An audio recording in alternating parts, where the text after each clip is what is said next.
What's going on, golf addicts? Welcome to the Tour Junkies Golf Show on the Better Sports Network. It is PGA Championship week, the second major championship event of the year, and we're pumped. We had the Masters, now we're at the PGA. It's going to start flying here real quick. U.S. Open will be here before we know it. Then the Open. It's a lovely week. We've got a stacked field prepared in Rochester, New York at Oak Hill Country Club. Pat, how we doing on this Tuesday? Doing fantastic, DB. Excited for Oak Hill. I think Oak Hill is going to create a great challenge for these fellas, and I'm excited to see what we get. So, yeah, it's going to be a good week. We've got a couple special guests that we're going to bring in on the show today. We're excited about it. We're going to have Degenerate75, our boy James. You know him, the donkey chalk guy, the mother father guy. He's a DFS stud. He knows what he's talking about. We're going to bring him in to talk a little bit of DraftKings. And then we've got Diane Knox, who we're going to bring in here in just a minute from SG Tour Report with old Steve Elkington over there. We're going to bring her in a second. Pat, I guess anything like in your research process, we've done our two shows already. We've done both the podcasts, and it's now later on Tuesday. Has anything started to really change for you, or any thoughts about how Oak Hill's gonna play? Been solidified, changed? I mean, the press conferences are coming out. We're getting the videos from on course. We've seen enough balls being dropped in the rough already. So anything for you changing, confirmed, whatever about how Oak Hill's going to set up?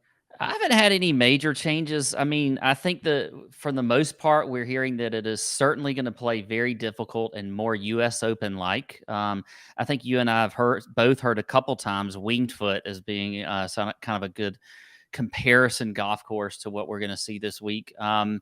So I think, now as the press conferences start to come out, and now I've not seen what Jordan has said yet. I don't know if you have any updates on Jordan Spieth, but I know that's kind of the big thing this week.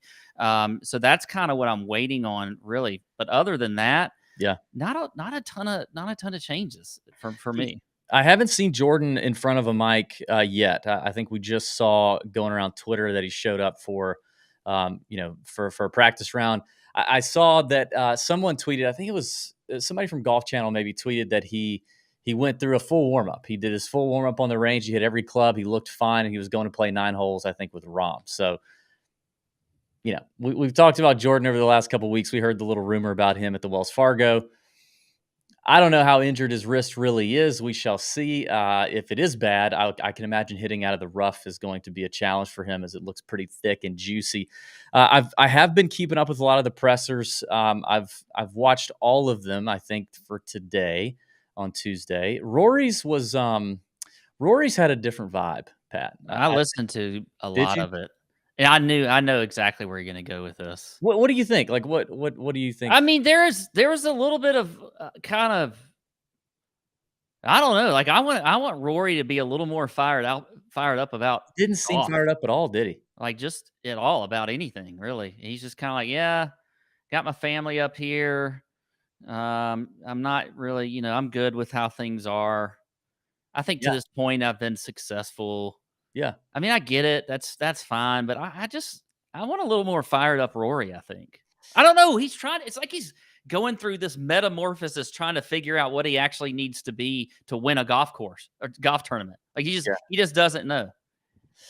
Yeah, it's I don't know if he's playing mind games with himself, because like he knows that if he puts all this pressure on himself and he talks like he talked before the Masters, and he adds on to this pressure that's already there at a high level because he's one of the best players in the world, then like he's going the opposite direction of like almost like putting on like he's really kind of apathetic about how things go. But he definitely felt real low key, like very low energy. He didn't want to answer it. It just seemed like he didn't want to be there, which, I get it. Press conferences, not a lot of fun for these guys. But Rory's been doing a press conference at every golf tournament he's ever played at for the last like 10 years. So like it just seemed the energy was just way off to me. It seemed like the last thing he wants to do right now is kind of play golf. I could be wrong. And again, he could be doing that to himself to lower expectations so that he can go out there and play freely. Obviously, he's got all the tools in the tool belt to do well at Oak Hill, but boy, it was not great. So That's just a couple of the things we've seen already on Tuesday, but I want to bring in our friend Diane Knox, Noxie, the co-host of the Score Report with Steve Elkington, an analyst for PicksWise, radio, podcast, TV host, all of that, all around just great person. Knows her stuff Oh, when it comes to betting on golf. Hey, Diane, thanks for coming in. hello, guys. Thank you for having me. I love being on with you two. Yeah, we've done it a few times over the past few years. So, what are your thoughts on Rory? He was very flat, He very was. flat. And when I thought it was interesting when he was asked, if he was, I'm paraphrasing here, but if he was going to be so kind of outspoken about live golf, and he was just like, no, that was it. There's no other explanation. So I agree with you. I think that maybe he's, before the Masters, he was everywhere. He was, so outspoken. He was telling us everything that was going on in his mind and in his game. And then look what happened. It was a disaster for him.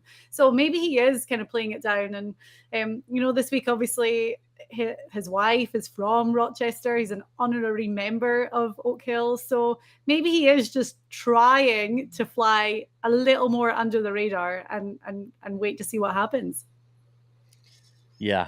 I don't know. He also said, speaking of that, he said, what was it? Somebody asked him how many times he'd seen the course or whatever. And he said, honestly, I've seen it as much in the last 2 days as he had since in like the last 2 years. So it doesn't sound like he's really made Oak Hill a place that he really just goes and plays a lot. So he played, it seemed like 100 times leading up to the Masters at Augusta National. So maybe it's better for him just to not even see it. So. That's true.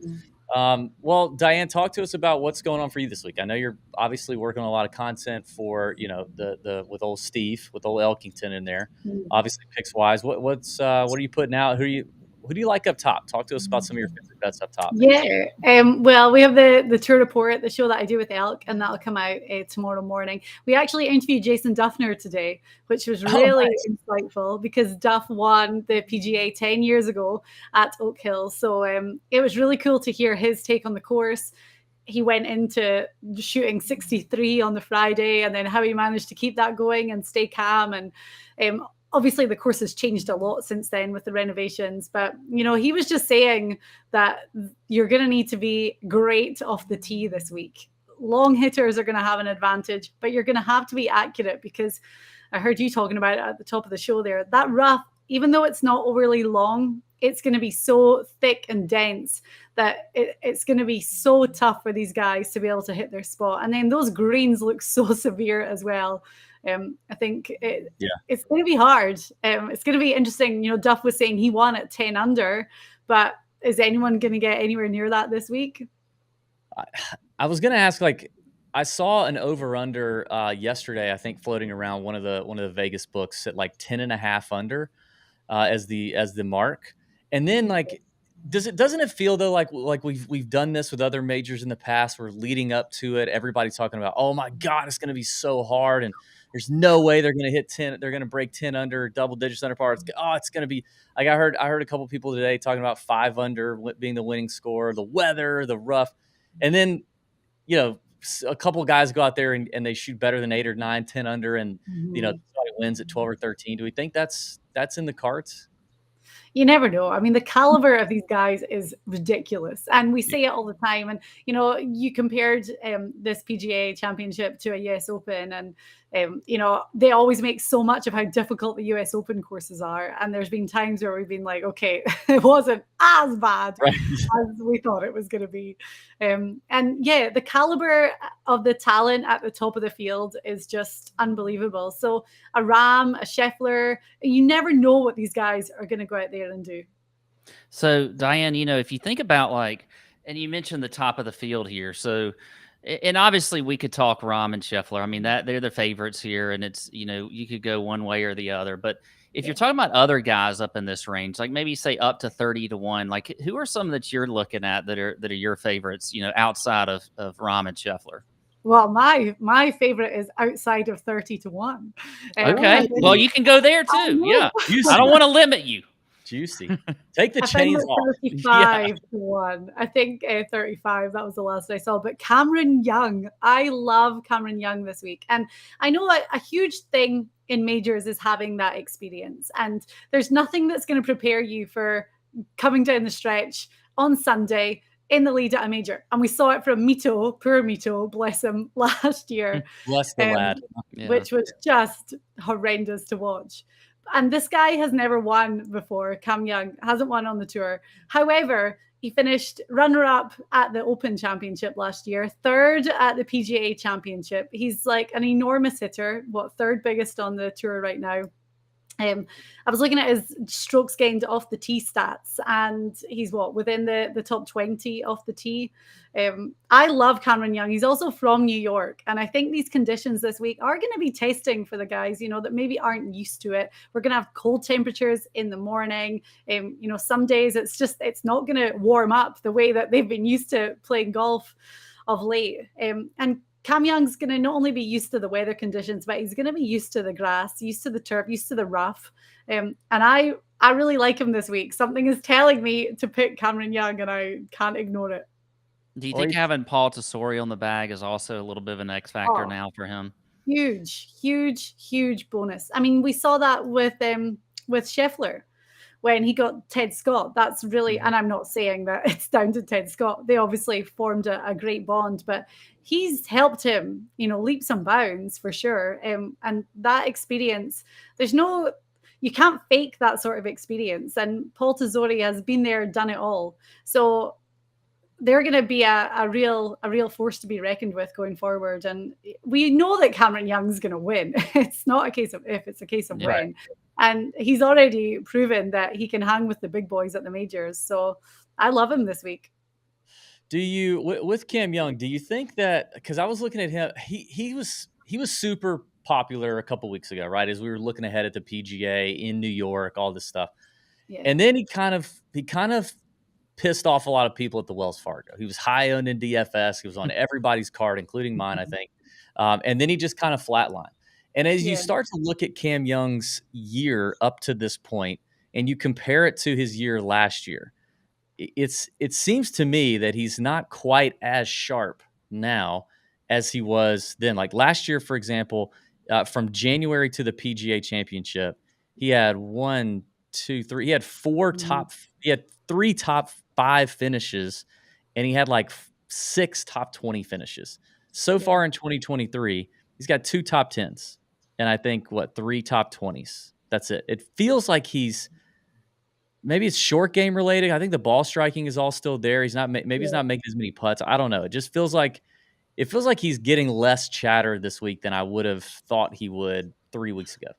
Yeah, and that's probably why his odds are over 30 to 1. It's that the putter has been running hot and cold.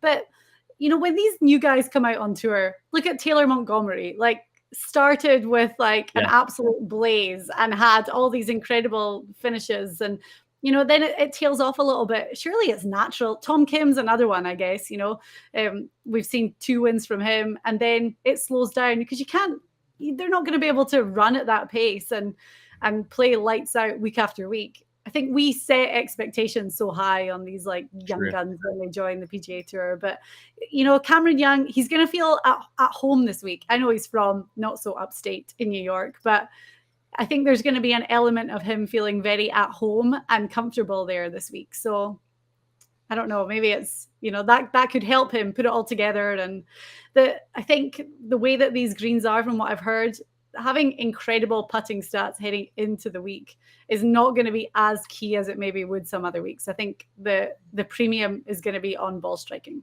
Yeah, absolutely. What are some long shot bets, like working down the board a little bit? It could be outrights. It could be a long shot top 20. I don't know. Give us something else you got. Well, I like Adam Scott this week. Yes. Yay. Yes. Yay. We're on the same page. DB's not a fan. He's not a fan. I like it, Diane. Well, I always think when it comes to majors, you've got to look at past major champions because, again, when you've been in this environment before and you've succeeded, then you can maybe manage the pressure a little bit. Duffner had a great quote today when we interviewed him for the Tour Report, and he said, when you're in contention at a major, you have to be able to feel comfortable in uncomfortable situations. And I love that. But Adam Scott, obviously, the jacket, as Elk calls him, he has been playing great, T5 and T8 in his last 2 events. And then that 2013 PGA Championship that was held at Oak Hill, he finished in a tie for 5th. He's back to number 38 in the world. Adam Scott is on the rise. I mean, it was the playoffs last year when he had like 2 back-to-back 5th place finishes to make it to the Tour Championship. Really, since then, he's been there. So I had a look. He's in top 30 off the tee right now and just outside the top 50 in putting. And as I said, a week that amazing putting heading into this event is not going to be as pivotal. So I like him. He played well. He was firmly in contention last week at the Byron Nelson and ended up finishing top 5. Yeah. No. I will say I was looking at him today, and I did the math on this. His last 3 events between the RBC Heritage, the Wells Fargo, and the Byron Nelson, just in strokes gained around the green and putting, he's gained over 20 strokes in those 3 tournaments. Which for Adam Scott, like, it feels like that's never happened. As long as he's been on tour, that's so. I mean, that's interesting. I mean, it really is interesting. He seems to have found a little bit of reliability with the putter, which is good. I still see Adam Scott kind of spraying it off the tee a good bit, which worries me a little bit out here. He's obviously got plenty of distance. He hits it, I think, further than he has ever. So he has the distance. Maybe it's like, I've heard this talked about with Oak Hill today or this week, is like, if you miss it a little bit, you're in trouble. If you miss it a lot, you could be okay. You could be in maybe, and we see this from time to time, like maybe in some of the trampled down spots, or you could be in just a thinner section of the rough. Maybe that'll help Adam Scott. I don't know, but I just know he's going to have to hit more balls in the fairway if he's going to contend here. Well, I think with Adam too, like if you think about it, he even said this recently. He's not winning because he's not making a ton of birdies, but this is not a week where you got to make a ton of birdies. I mean, you got to be steady. If he gets to 5 or 6 under, he's right there in contention, I think. So, right. Diane, before we let you out of here, any last bets? Any just, you got to get one off your chest because it's going to be a good one. Like any last call you want to make? I mean, I have another major champion. I found him at 110 to 1, Gary Woodland. Yes. Now I'm with you, Gary. Okay. Now I feel like there's something behind the scenes on this one. There had to have been something behind the scenes on this one. Diane equally vibes with the Tour Junkies. Okay. Yeah, all right. Well, that's great. We knew that already. See, I've got one for each of you. When you look at total driving on the tour, distance and accuracy, Gary Woodland is it. Like we know that he's got insane length off the tee, but he's just been striping it and finished good. Top 15 at the Masters. Obviously another major champion, as I said, but I love Gary Woodland this week. And when I saw him at those odds, I was like, taking him now. He's going to be my long shot. Same. I think we talked him up on Sunday night at like 130. He was 130 to 1 on DK Sunday night. He's slowly creeping down.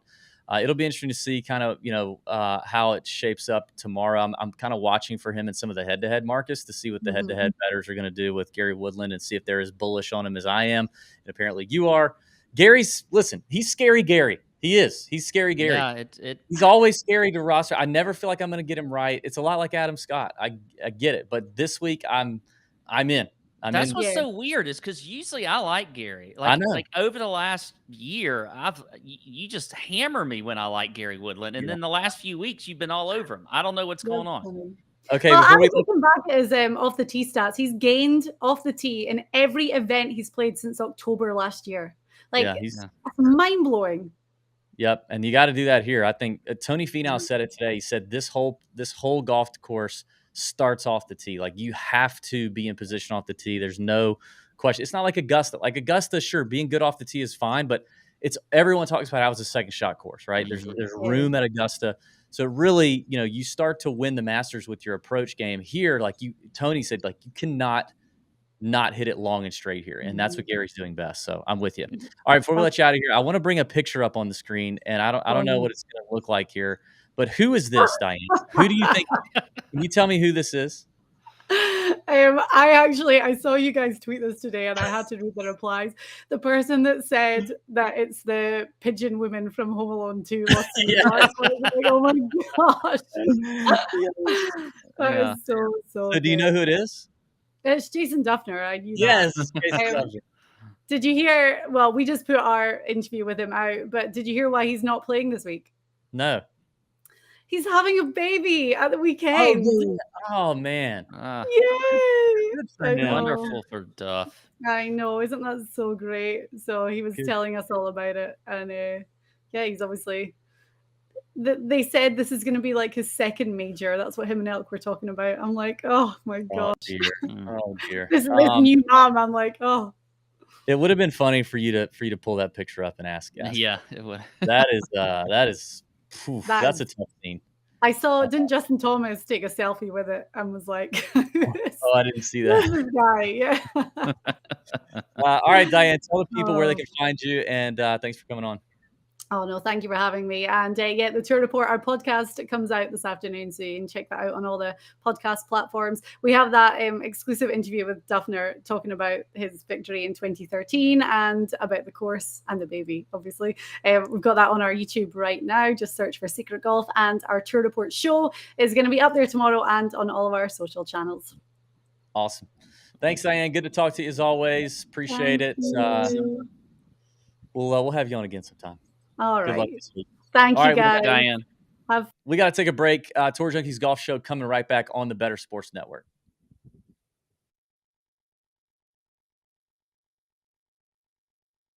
What can we expect from you out there on the track tonight? Listen, I have a wife, 2 kids. I have, full-time jobs. I'm never nervous. I don't even know what that word means. Can you explain what nervous means? No. I'm ready to have fun. I've never done anything like this before. I got asked to be a part of this. This is fascinating. Like, it's so cool to just look around and see what goes on here. So I'm just excited to get out on the horse. And you want trash talk? Is that what you're asking me for? No trash talk. I hope everyone does well. All right. Everyone's going to do well, but it has to be a winner. So give me your trifecta. Who's going to come in first, second, and third? Your heat. I will go Maria 1, me 2, Willie 3, Moose goes 4th. Well, it's very simple. I won this event last year. I won my heat, and so the defending champ has to be the favorite. Now, that makes me a little nervous just because I feel like it's hard to repeat. There's a little pressure when you're the favorite, but that being said, I'm still optimistic.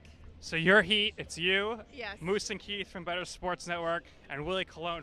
I think Keith might be my stiffest competition, and I asked for this because I actually recruited Keith, if you didn't know. So Keith, if you win, you're welcome. Moose, this is very good. I mean, he knows what he's doing. But I'm going to go with Maria.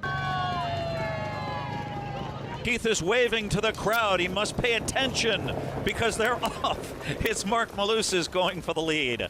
Maria Marino on the outside. And now Keith Irizarry on the outside with speed. And they're 3 wide into the first turn. Woo! Mark Malusis is locked in for his life. 138 and 2. They're into the stretch. Sportscasters Derby 2. And still in front, Keith Irizarry. And now Mark Malusis is trying to squeeze on through. Come on! Back! Come on! Let's go! Come on, dig it! Yeah! Keith Irizarry. Keith, you did it all the way, wire to wire, over Mark Malusis. Awesome! That was so cool! The champ is here! Keith, what was it like being out there? Adrenaline rush. You were doing the Instagram Live. So there was no panic. You looked cool, calm, collected the whole time, and you won it. I felt really comfortable. I did. Like, I know you were joking with me before. Are you nervous? Are you whatever? What are you? David, the driver, was awesome. He's like, we're going to win this. I said, all right, let's win this. And he said, let's go. Yeah, I just felt really comfortable. I did. It was fun. We're in the lead. I got Maria Marino on the right side of me, and I'm like, oh, my gosh, she's going to beat us, right? And then out of nowhere, you see Moose coming up this way, and we feel him breathing down our neck. And I'm like, Moose on the loose. Watch out. Moose was definitely on the loose. And we just got Moose by a neck, a nose, whatever you want to call it. Yeah, but again, all of this for a great cause, and it was absolutely awesome to do this. It was cool. All right, Keith, congratulations, and no matter what, you can always hold this over Moose's head.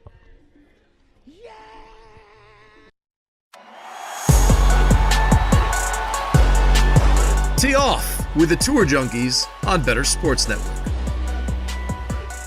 It's PGA Championship week, and Fantasy Alarm has everything you need to dominate daily fantasy sports or bet the tournament. Go to fantasyalarm.com and get a free trial plus your first 6 months at 50% off with promo code Tour Junkies. Plus, you get DFS playbooks for all sports and complete NFL fantasy football coverage, including the fantasy football draft guide coming soon. It's all at fantasyalarm.com. Use promo code Tour Junkies. And we are the Tour Junkies back on the Better Sports Network. Just had Diane Knox from the Secret Golf Tour Report with Steve Elkington, dishing out some picks, talking about the top of the betting board and such, arguing about Adam Scott and Gary Woodland. But now I want to shift gears a little bit, Pat. Let's get into the DFS discussion. And really, one of the hottest names in the DFS golf industry right now has been on the show before. He's now making his second appearance, which he may be the first person that's ever made the second appearance on our golf show. Is it? Yeah, it's the first. Yeah. Okay. It's James. You know him better as Degenerate75. What's up, you mother father? I mean, I'm pretty good. The problem was I sat here and I watched your first guest, and next time you're going to have me on, maybe have me on like after an ogre, because she was lovely and that accent. Now people are going to be like, "What the hell is this guy?" Yeah. So just be a. I will say I'm happy that I got the memo that we're all rocking light beards the week of the PGA Championship. That was a relief to see that I got that in. Yeah. Of course. We totally set you up for that after Diane Knox anyway. Like we did that to you on purpose. We really did. You got me good. But what are you going to do, dude? How's things going? How are you crushing it? Are you still crushing it with the hoedown showdowns and the teaching people not to take donkey chalk and all that stuff? Everything going well? It's never going to blow up. People want picks, right? They just want to be spoon-fed their picks. That's most people, but we're growing nice and steady. I started doing the Showdown Hoedown live, and people seem to like that more. So doing it live is capturing a bigger audience, growing slow and steady. I'll never be one of the huge names, but I got my little try-hard, sweaty community, and that's good enough for me. I love it. I love it. All right, so talk to us about this week. We all know the golf course. We all know what's going on. So your observations so far on this Tuesday as you peruse over the DFS landscape, the industry, all the touts, everything that you're seeing and reading and hearing about. Talk to us about kind of where you think the donkey chalk may lie. And I know you don't want to give away all your secrets, so don't feel like you got to do that. Maybe talk through, is there any chalk out there that you're willing to go ahead and take on and eat, or just give us kind of the lay of the land here from a DFS perspective? So, first of all, I'll come in with a take that's going to piss off a lot of people. I think the PGA Championship is not the bastard child of all the majors, right? I actually prefer it. There's the novelty of the Open Championship because we get to watch it in the middle of the night here. But, I prefer the PGA Championship over the Open because I love carnage. And the PGA Championship and the U.S. Open are definitely the two carnage majors, right? Mm-hmm. We've been seeing the PGA trending this way for about the past 5 years where they want to be like the U.S. Open light. They want to make it long, hard, difficult, fast, thick, rough. And whenever you have all those factors in there, that equals carnage, and carnage usually punishes the donkeys. And so I love the PGA Championship. I love the U.S. Open because, everybody's going to go play their safe plays. They're guys that make them feel safe and warm. And what you don't realize is when there's carnage, nobody is safe. Yeah. And you got to, this is just a great week to just embrace, that maybe there's going to be a 1% 6 of 6 rate. And if you can squeeze a 6 of 6, heck, maybe even a 5 of 6 this week, if it's the right 5 of 6, you're going to be so live to win. So this week, who am I wanting to fade as far as donkey chalk? Basically all of them, right? truly the only one that really gives me reservations is Jon Rahm, because the guy's a mutant, right? And he's just so good that it's almost like that's like the one chalk you got to at least consider, right? But a guy, I'm hearing Wyndham Clark is getting some steam, okay, I get it. He hits it far. You're going to need to be long and straight off the tee.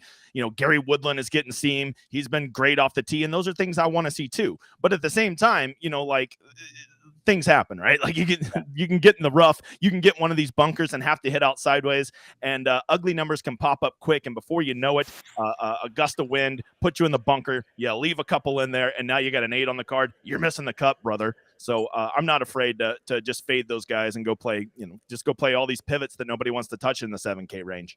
Well, I think then let's get into some of the pivots. I mean, what are some of your favorite pivot plays off the chalk this week? Yeah, so I like the 7K range area too. If you want to stay there, Yeah, so. let's the 7K range. I'll tell you right now, the GPPs will be won this week in the 7K range, right? Everybody's going to spend all their time determining which guys to play up top. So many of those guys are going to play well and are going to make the cut and finish in the top 10, top 15 in points. That their points are going to be negligible. Where you really make your difference and make your hay this week is getting the 7K guy that finishes T7 when all the other assholes are missing the cut. That's where you win your GPPs. So down there, a good rule of thumb in the 7Ks, just remember this. What everybody agrees on, just do the opposite. Okay, so everybody agrees that this guy is a great player, a safe play. You know, we've been tracking this pivot versus chalk, and in the 7K range, it is almost 60-40 now that the pivots get there ahead of the chalk. And they're usually coming in at 1/3 the ownership. So like just right off the bat, I'll just embrace anybody that's going to come in low owned, and just some names that you probably want to hear. Guys that'll be low owned in that 7K range that I have no problem playing. Patrick Reed, Abraham Answer, Bryson DeChambeau. Look, we can Bryson. I get it, but like if people want to compare, I think he's legit going to be less than 2%. I mean, you don't see a world in which Bryson, like Wyndham's going to be probably 16, 18%. You really think Wyndham Clark is 8 times more likely to outproduce Bryson DeChambeau? Because if you do, we can make a friendly bet. I'm in for it. Well, how far have we come though? Like, just let's stop for a second. Like, God, like Bryson doing what he did at Winged Foot. And then if I'd have told you then that just 2 years later, 2 years later, we would be at a venue that would get all the Winged Foot, like correlation possible from every architect nerd, every DFS tout, everybody. And that he would be 2% 7K nothing burger. Like, it's unbelievable. But he finally did have a good finish last week on Live. I think he did. He showed a pulse, and that's all I need, right? Yeah. And like I had some boots on. Everybody's got some boots on the ground. A lot of people are at this tournament this week in the practice courses. Yeah, and, got a lot of New York people. Yeah. And I got a video sent to me of them mowing down some of the rough on the fairways, like fairway side. I don't know why they were doing that, but I saw it from 3 different holes. So the fairway rough might be a little bit thicker. So if Bryson's just bombing it out there and he's going to do his bomb and gouge again, I think that is going to be a more serviceable tactic than people are thinking, because I think they're taking a little bit off of the fairway rough, at least from the images I saw. I haven't seen that in the media, but that was like what I saw with my own 2 eyes. Yeah. I like the Patrick Reed call too, because nobody likes to play him anyway. God, I love it. I mean, everybody hates to play Patrick Reed, regardless of the fact that now he's on Live and they never see him anyway. But he had that great finish at the Masters. You're going to get him low owned anyway. So I think I do like that pivot. If you're making DFS picks based on people that you like as human beings, you've already lost. Exactly. You've already lost. Just know you're a loser. I play guys I can't stand all the time. Like, as human beings, I cannot stand Patrick Cantlay. I play him all the time because he does really well at specific courses. Yeah. Okay, let me ask you this, though. In your opinion, like when we have a field like this deep, the 7K range is chock full of guys. So it doesn't really feel like, even though there's some guys that are more popular than others in this range that I'm hearing more about, like, for example, Keegan's getting some talk, Ricky, Wyndham you mentioned, and Gary Woodland. Those would be the 4 names I feel like I'm hearing and seeing a lot. Okay. But what do you consider chalk in this situation? Like, is Wyndham chalk at 11%, at 10%? And I know this can vary by tournament, by field, but in your opinion, where does that chalk have to be for you to be like, yep, I'm not doing that? Yeah, so this is something I've always tried to define, because when you just arbitrarily say when you get to this number you're chalk, well, that's such a simpleton way of thinking. It's very nuanced. So my rule for donkey chalk, which I am rocking the hat, is this: if you are 50% higher than everybody else around you, so everybody else's ownership around you is 10 and you're 15, and then there's that'd be 50% higher for all of you that are not good at math. And then if there's other guys within $200 of you that are at least half or lower. So if Wyndham's 15% and there's other guys at 5 or 6%, that would be less than half. Okay, that is what makes them donkey chalk, when they are 50% higher than everybody directly around them, and there's direct pivots that they're at least twice as high. That's what makes them donkey chalk. So let's say John Rahm is 20% this week and Scheffler's 15%. Well, I can't call that donkey chalk because he's not really that much out of line with the other people that are up there, right? It's what their ownership is in comparison to the people around them. That's what makes them donkey chalk. I like it. Yeah, I like it. If Wyndham's 11%, I think you dance naked in the streets and you play him with confidence. But I don't think he'll be 11%. I think he'll probably be closer to 16 to 18. Yeah. What about let's talk about the 8K range, because that's another one that to me is just full of interesting names, both chalky, some names chalky, some definite pivots in here. I feel like the 8K range, I think we said this on our show last night, like with everyone playing Rahm and Scheffler and Cantlay up top, to me, it feels like the guys in the 8K will get talked about, but I don't know how many of them will actually end up being rostered, as then I think a bunch of people will then go down to this 7K spot. But who do you see as the donkey chalk in the 8K range? And I guess, are you willing to pivot to literally anyone, or is there anyone in this range that you will not play? So, like, it's the British invasion down here in the 8Ks, which sucks because I love all three of them, right? Yeah. It's Hatton, Fitz, and Fleetwood are definitely going to absorb all that up. And Lowry. Lowry's in there. But I think Lowry's Irish, isn't he? Well, yeah, okay. Yes, he is, And he won't be chalky. No one's playing Shane Lowry. And those three guys are going to be chalky. And to be honest, I love them all because they're all underpriced and they're all grinders, and I want grinders this week. Mm-hmm. So I am much more likely to eat the chalk in this 8K range than I would in the 7K range, because these are world-class golfers. Like Hatton, Fitz, they have upside to win this tournament, and Fleetwood has upside to top 5 this tournament, in my opinion, right? Yeah. So, like, I'm much more willing to eat that chalk than I would be the 7K. But I think what everybody gets wrong whenever it comes to playing chalk is, like, they think about, instead of playing this chalk, I'm going to play this guy right next to him, when really I'm more about, like, what ranges do I want to get in? And I love this low 8K range. So if I'm going to want to play John Rahm this week, I'm going to need to get to be friends with this low 8K range, right? Yeah. And when I do that, I'm basically committing to, okay, I'll play Hatton and Fitz and Fleetwood and eat that chalk, but I can basically X out almost every 9K guy in the field, because I'm just not going to be able to make lineups that go Rahm, a $9,700 guy, and then still get Hatton in there, right? Because then I'm having to take 3 6K guys, and that's not how I want to build a lineup that's going to win a GPP. So whenever I commit to a range, I'm basically saying, well, if I'm going to play this guy and I want to play Scheffler or Rahm up top, I'm basically abandoning the 9K range, and that's okay. But that's my pivot. I don't pivot from this guy to this guy. I pivot from this range to this range, and that's how I use my roster construction, kind of as a weapon to get different than everybody. Yeah, are there guys, though? So you are going to eat the chalk in this range, but are there a few guys here that you think are going to be under-owned that you could pivot to, that you feel confident with? In this range, confident, because it's obviously. Yeah, I mean, I think that there's plenty of. I think that Hideki's going to be low owned, and Hideki's like showing some life. I'm a little concerned that he's doing the whiny, I'm tired, my neck hurts crap that he always does. But I think he's going to be relatively low owned. I am for sure Shane Lowry's going to be low owned. And I think Tagala is going to be low owned. And did I see Tom Kim withdrew? Someone sent me a picture that he withdrew, but then I didn't see that. Floating around. I saw that today too. That's floating around on Twitter. Somebody saw it on the PGA Championship website, but I don't know that anything's been announced yet. Yeah. So it's Tom Kim, Tagala, Lowry, Decky. Those would be the big 4 pivots in the 8K range. I think all those guys will legit be less than 8% ownership, and they all have tremendous upside. Of those 4, the one that I would be willing to get on board with the most would probably be Hideki, just because of his major pedigree. Yeah. And the second one is Tagala, but that's simple. I'm just a Tagala slut. That's an easy answer right there. Let me ask you about this name. I was looking at some head-to-head matchups today on one of the sharpest sports books in the world, and I was very surprised by a few of these lines from that all include one player, and it's Sam Burns. Listen to these lines posted by one of the, if not the sharpest book in the world. Sam Burns, -116 favorite over Max Homa. Sam Burns, -119 favorite over Tommy Fleetwood. Sam Burns, -124 favorite over Wyndham Clark, which the Wyndham Clark line could make sense if you're looking at just overall pedigree and price right now, right? There's a little bit of recency bias with Clark, but the numbers over Homa and Tommy Ladd were very interesting to me.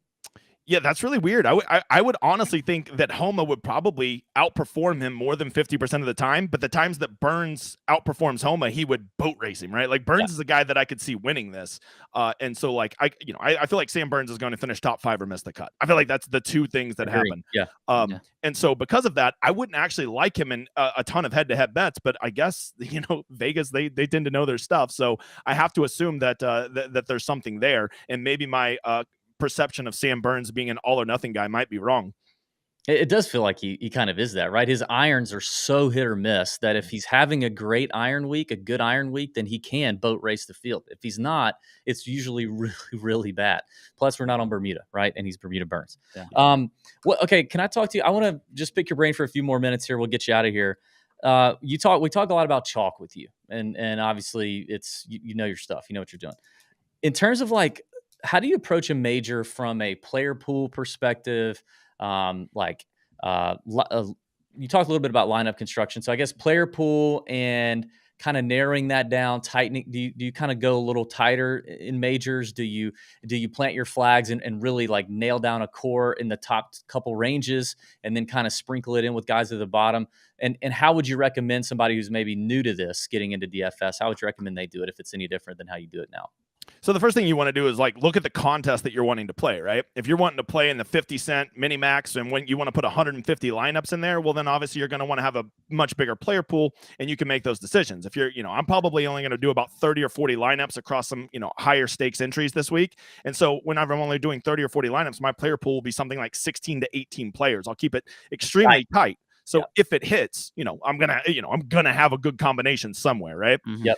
And the other point I would say is at the majors, specifically the PGA Championship and the US Open, I do it inverted. Everybody's going to make their stands up top this week. All right, I'm playing Rahm or I'm playing Rory, right?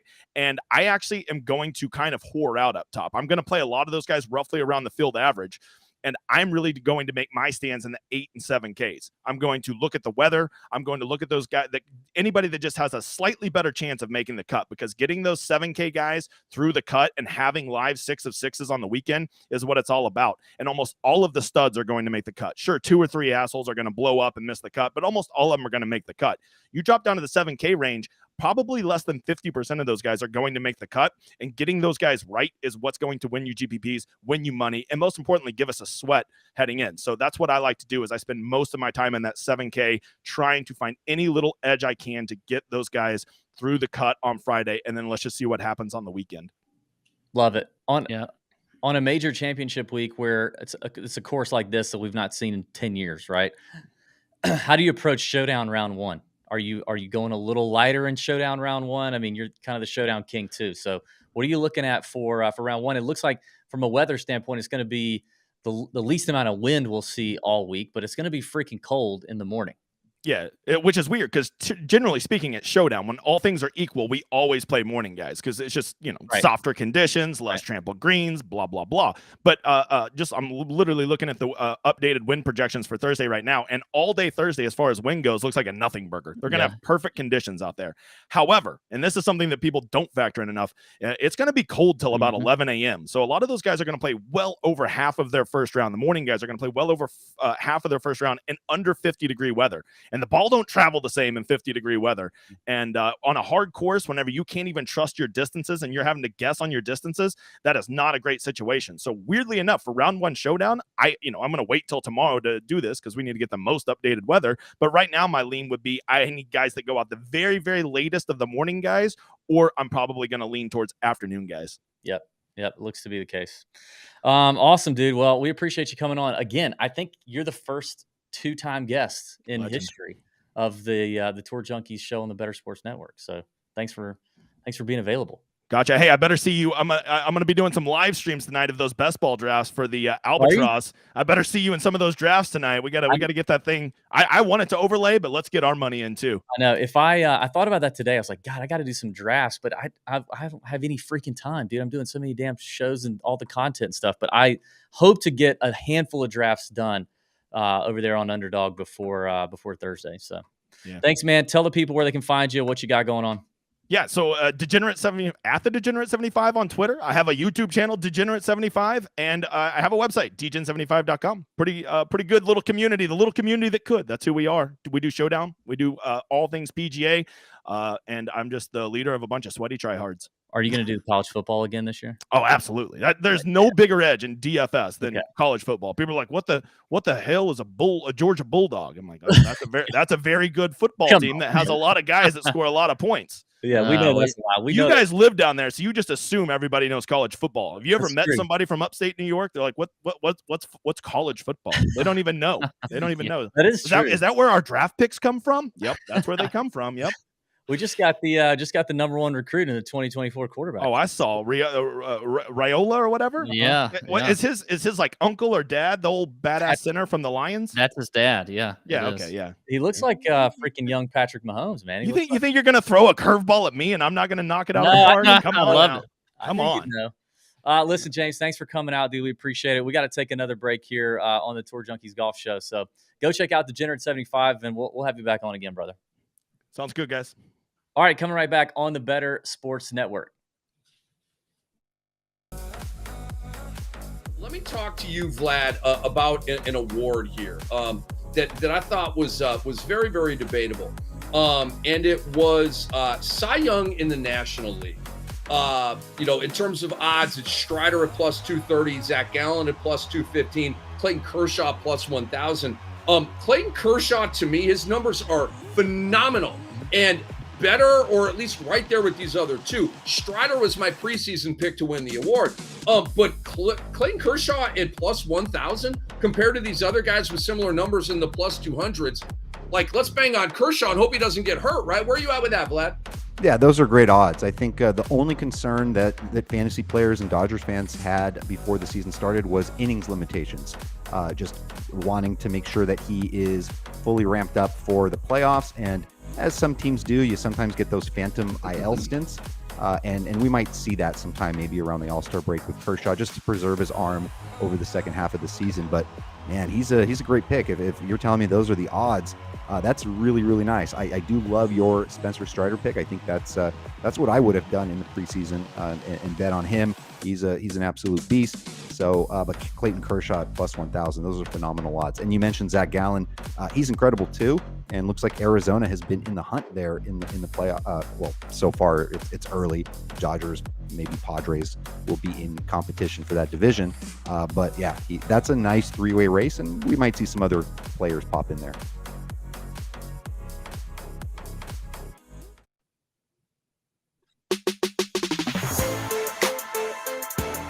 Now back to Tour Junkies on Better Sports Network. All right, the Tour Junkies are back here on the Better Sports Network, wrapping up the final segment of the PGA Championship show. Pat, it's been a good one so far. I love having guests. Yeah, it's fun to have guests on. We had Diane Knox. We had Degenerate75. I think I want to stay. Let's do this because we got just about 10, 12 minutes here in the last segment. I want to stay in the DFS streets for now. Let's go ahead and do our cash lineup so we're not rushed with that at the end. Yeah. And then we can wrap it up with some betting talk. By the way, we got a hit on the cash lineup last I know, finally. God, it's been a little bit of a rough run here. Maybe that's why you're saying we need to really start off with this so that we can have a little more time with what we're doing here. Although I think last week we were rushed and we nailed it. So, well, all right. So we're talking 50-50 double ups in cash games on DraftKings. This is not like what Degenerate75 was talking about. So no. What he's talking about is winning big time GPP tournaments, finishing in the top 1% of fields or tournaments on DraftKings. This is 50-50s and double ups. Everybody's going to get paid the same amount if you cash. You're just doubling up your money. All right. So let's do that. We got to get 6 guys through the cut. It's just going to be difficult to begin with, like James was talking about, with all the variance at the PGA Championship with Oak Hill set up. It's going to be tough, but we're going to try and make it happen. So, Pat, I feel like I've let you start off a lot, so I'm going to start off this time. I'm going to start with Tony Finau at 9,500. Tony, to me, feels weatherproof, whether the weather is good or bad. It feels good with Tony. The short game is fantastic. The iron play is tremendous. We all know what he can do off the tee. I love his mental game, the mental edge he has. He never gets too high or too low. He's won 4 times in the last 12 months. I think Tony's a lock at 9,500. Yeah, I like that. And for me starting out, if you had given me, let me start, I would have chosen either him or this next guy who I think should be a core in every single cash lineup. And that is Tommy Fleetwood at 8,000. Yep. Agree. Just too good to pass up. He's playing way too well right now. Okay. Let's do a little, let's see if we can pivot a little bit because I want some kind of, I don't want to go all chalk here. So I'm kind of looking in the 7K range.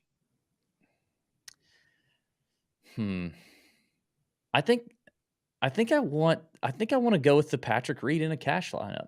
Are you okay with that? Are we okay with that? I mean, yeah, I think I could You're be a little okay. nervous, maybe? I'm a little nervous about it, but you know what? I like to put my cash lineups in GPP lineups as well. That's another. By the way, that could be just a tip. Make Great sure tip. you always put your cash lineup into GPP. We may have already discussed that. I don't know, but I don't mind it, so I can do that. But if we're gonna do that, I think we go ahead and lock in Ricky Fowler in there. I think he's a good cash play. Okay. I mean, I don't mind Fowler. I mean, I think Reed gives us a little, again, not that ownership leverage is key, but I mean, you got to have some differentiator in your Yeah. cash lineup a little bit. So I think Fowler, Fleetwood, and Finau are all three names that are probably going to be pretty popular names in general. I think Reed gives us a little edge there. So, and I love Fowler's chances here for sure. I love that.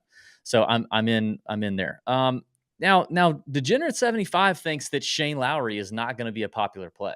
And if that's the case, I can get down with him in a GPP in a cash game or whatever. So, I mean, what do you think about Lowry? I think you're on. I can't. I mean, he was one of my favorites on I think both shows we did as far as a potential low owned play in this range. I like him as a bet and as an outright. So yeah, I'll go with you there. That's going to leave me a little bit of cash. Yeah, you got some cash. I got 9,000 here, and it puts me right on a guy who I absolutely love this week in Sung J M. So I think we go M there. Just use it all and get M. I don't mind it. I was going to say either M or Hideki to me, but I'm down with him. Who actually flew to South Korea and won an event in South Korea and came back last week. Just unbelievable. But he's young and he can do that. So all right. So the cash lineup goes like this: Tony Finau at 9,500, Sung Jae at 9,000, Shane Lowry at 8,300, Tommy Fleetwood at 8,000, and then Patrick Reed and Ricky Fowler at 7,600. Might get a little bit of leverage there if necessary, if it's too chalky with P. Reed and Shane Lowry. So that is the 50-50 and double up lineup. And I think, Pat, you bring up a great point. I don't know that we've ever talked about this in just the tip, but I think we segued it nicely. Yeah. Great. Just the tip is we've been doing this 8 years, okay? I can't tell you how many times we have failed to take a cash lineup and enter it into a GPP guaranteed prize pool tournament as well. Just one of them. Even if it's like the $12 or the $33 single, if it's the small dollar amount, doesn't matter. But take your number one cash lineup and put it in a tournament just in case, because we've seen it over the years, Pat, haven't we? It's happened to us too, where the lineup would have blown everybody out of the water in a tournament. And it finishes, first in a cash in a 50-50, which doesn't matter. Okay. And you turn, $50 into 100 or 100 into 200, but you could have won thousands had you put the same lineup in a tournament. So always do that. And it's really not that difficult to do because you've already built the lineup. So all you got to do is go reserve a spot in a GPP and just throw it in there, import the lineup and throw it in there. It's pretty easy to do. But it is amazing how many times we've forgotten to do that. So yeah. I like the tip there. Pat, any closing thoughts? Anybody you want to talk about? I mean, this is you and I's last show of the week, except for our live chats in the Discord. So, this is a chance publicly to get any other bets or any other takes off your chest. Well, I do have some first round leader bets. And here's the thing with first round leaders this week. I think, and the Degenerate75 said this, the weather is not, on Thursday at least, just looks to be fairly benign all day when it comes to wind, but it's going to be a little bit more chilly in the morning, which could affect. So I'm not really taking a weather wave for Thursday as far as my first round leader bets. I'm just going to go with some guys that I think can score and have a good day and, have pretty good odds to finish first round leader. So here's a couple. I like Keegan Bradley at 75-1. I think that's a good one. We always know about Keegan. Keegan can play very good on day one, and then he's trunk slamming day two. But I don't care about day two for Keegan. So I like him at 75-1. Another guy that I like is Cam Davis. He's at 80-1. I think he's a guy that could come out and play well on this golf course. We also have, if you want to go with a favorite, I think that can score, and not necessarily a favorite, but a guy a little bit shorter, Viktor Hovland. Viktor Hovland, if he has a good first day, I just feel like he can go out there, score 40-1. 40-1 is about as short as I'm going to go on a first round leader bet. Yeah. And I like Hovland there for that. I think he's an afternoon guy too. He might be. Another guy that I like is Adam Svensson at 150-1. Now, I can't say a whole lot for some areas of Adam Svensson's mental game. But other than that, this is a guy that can score. He's top 20 in this field in birdie or better percentage. So if you want a long shot, I like some Adam Svensson there at 150-1. My bad. Hovland is not a. All of your guys are morning guys. Cam Davis is an afternoon guy. Yeah. I like the Svensson call. Svensson's actually a name. I don't know if we've talked about him at all, but Svensson's actually a name in the 6K range on DraftKings that I'm very interested in. He's kind of checking boxes for me. And I guess we did talk about him on the DFS show because we talked about how he won at the RSM and it was freaking freezing. I thought we were playing in Antarctica. We're in South Georgia by the beach. Mm-hmm. So freaking cold, and he won. All right, well, I like those. I like the Hovland 40-1 number seems nice. I mean, in the first round of a major, it is going to be hard to separate yourself. So, scores are likely going to be bunched and tight. So you're likely going to be splitting it even more so at a major than I think at a regular run-of-the-mill PGA Tour event, which is another reason why it's good to have longer numbers there. But we got just a couple minutes, man. I'm excited for Oak Hill. I'm excited for this golf tournament. The golf course looks really cool. I think I'm probably a little more excited about LA Country Club for the US Open, but Oak Hill looks fun. I love Donald Ross greens. I love his designs. I know you do too. You grew up on a Donald Ross course at Augusta Country Club. I'm like Degenerate75 in that I definitely want to see some carnage. So that does look to be possible here at Oak Hill.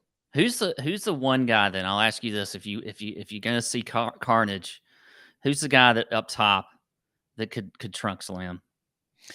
The guy up top that could trunk slam if there's carnage. I'm going to say, gosh, I think it's probably like a Cam Young or possibly a Colin Morikawa. Yeah, I don't mind it. I think I was kind of going to lean Morikawa for me. That's who I had in mind. Although at the same time, like Morikawa is reaching out to me a little bit. I think we talked about that last night. Like I keep thinking about how well his major championship record truly is and how good of an iron player he is. He's just not long. And his short game sucks. It kind of feels like there's two things working against him. Who knows if I'll end up being on Colin Morikawa or not. But listen, there's a ton of good content coming out on our YouTube channel. Check that out, Tour Junkies. Wherever you listen to your podcast, check it out. We've got both emails going out this week, Tuesday. Today's heavy petting email. Chalk bomb goes out tomorrow. We got tons of stuff going on. Check out our Discord, the Nut Hut. Go to tourjunkies.com/nuthut. Join that. And we'll be back next week. We've got an elevated event next week. So come back. Tour Junkies Golf Show on the Better Sports Network. Let's have a week for the PGA. See ya. Out.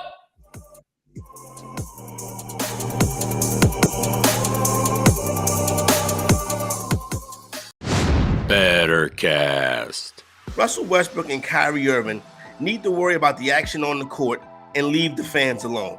Has the NBA gotten this soft that for the second time in a few weeks, Kyrie Irving has had a fan ejected from a game because he didn't like what they were saying in the audience? Russell Westbrook did it as well this week too. If I was to say NBA player has fan ejected, most of you would guess it was either Russell Westbrook or Kyrie Irving. These guys are so super duper sensitive. Worry about the action on the court, Kyrie. Russell Westbrook, not even sure the Clippers really want you there. Here's the deal.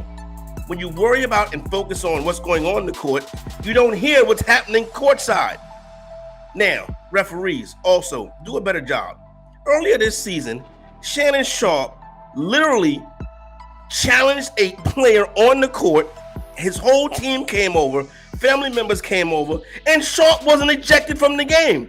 But now the everyday common working fan that pays his money to come to the stadium makes a joke about Kyrie Irving and he has to leave. Adam Silver, do not let this continue. And NBA players, stop being so soft. For more better content, visit bettersports.com, at Better Network on Twitter,